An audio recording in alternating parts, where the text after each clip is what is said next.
তো তোমরা প্রথমে দেখে নাও যে দুপুরের মেনুতে আজকে কী কী আছে।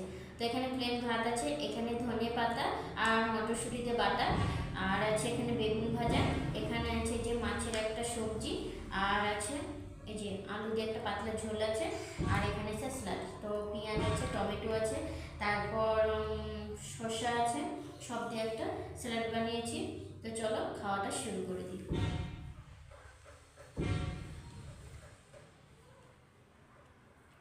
তো প্রথমে কিন্তু এই যে বাটাটা দিয়ে গিয়ে খেয়ে নিচ্ছি, ঠিক আছে, আর তার সঙ্গে নেব বেগুন ভাজা।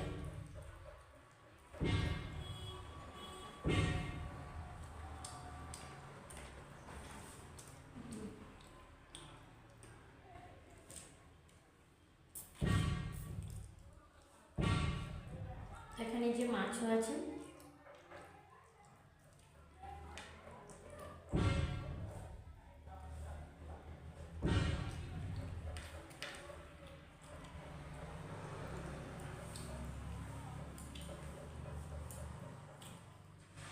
তো চলো আমি খাওয়াটা শেষ করি। আর তোমাদের যদি ভিডিওটা ভালো লাগে তো অবশ্যই একটা লাইক করে দিবে। টাটা।